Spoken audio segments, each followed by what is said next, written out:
I think this conversation could not be more timely because, as you know, the Berlin conference has closed only yesterday, and the Berlin conference was called Oslo II because it was a conference to bring the international community to increase and strengthen their support to the crisis and to the human suffering that we are witnessing in the Lake Chad Basin country. As you know, this is following the Oslo one that took place last year, over which the international community has pledged or close to $1 billion US in support of the humanitarian crisis that is prevailing in the four countries around the Lake Chad Basin. The human suffering is touching all kind and all sorts and all part of life in this area. You talk about survival, it is health, nutrition, food security, but you talk about also development, whether it is education, psychosocial support to children and women who have been significantly impacted by this crisis. You talk about also protection, because also this crisis has a huge dimension of protection when it comes to when it comes to women's rights. And I think the engagement we had this day in Berlin was a way of bringing together the international community, reminding the level of human suffering that we have in this crisis, but at the same time asking for more generosity from the international community in order to enable UNICEF and partner and the humanitarian community in general to bring the adequate response that the people need in this region. Now, the just concluded meeting this week, $41.7 million US was asked for again. I mean, an appeal went out for international community, UNICEF partners, governments to help raise $41.7 million. But you say that this appeal has received just about 8%, if I'm correct, of the total amount. Help us understand what the body language is now and what the usual response is when such a call goes out to UNICEF partners, governments, international agencies for more money, more investments to come in to help alleviate the situation. Let me clarify. The 41.7 million was about the appeal that was launched for the education sector. And but overall, the total appeal was over 1 billion for 2018 humanitarian response plan. Because as I mentioned, education is an area that has been challenged by this crisis, but you have also some other areas such as nutrition, health, food security, water and sanitation, all of this impacting or having a significant importance for the life and the survival of the people in this area.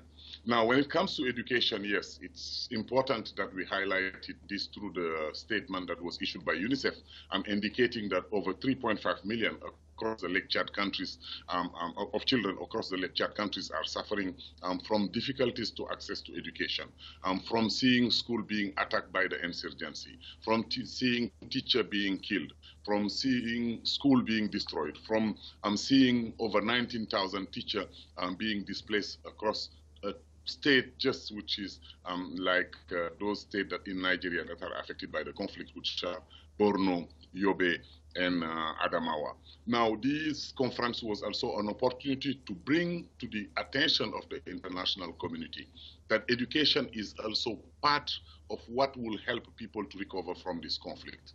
It's not maybe an immediate life-saving, but it is one of the longer-term solutions to this crisis. Because let's come back to the basics, which is that this conflict is coming from the insurgency of Boko Haram. And as you know, Boko Haram is building on a doctrine which is threatening or attacking everything which is associated with Western education. And this one has impacted so significantly in the access and the quality of the education services that are delivered to the children, to the point that we are saying that, yes, it's good that the international community support health, support nutrition, support water and sanitation, support food security, but it is important that also education be part of the concern, be part of those areas that are supported in the context of this crisis.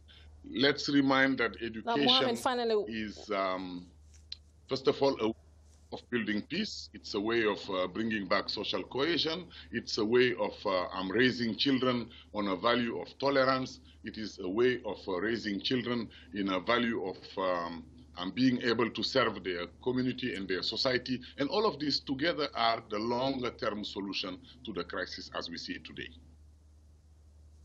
Mohammed, finally, we have just less than 1 minute left. Tell us what UNICEF is doing for those children who are still able to attend school but still in high-risk situations. What UNICEF is doing by way of providing safe evacuation and lockdown training.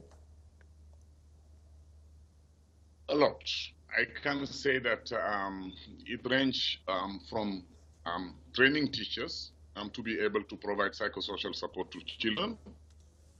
Over 2,000 teachers has been trained, and I think across the 4 countries, we are talking about 14,000 teachers that have been equipped with skills that would enable them to provide the psychosocial support that the children need.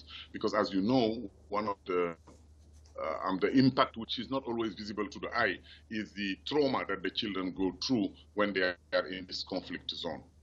The second is to provide temporary learning space, including for children who have been displaced. When I'm talking about only Nigeria, it is like 1.8 million people who have been displaced in those 3 states that I mentioned earlier. A large number of this population being school-age population. Adapting the curriculum also to the need of the children to enable them to go to acquire skills that help them to address some of the current facing life. Mohammed.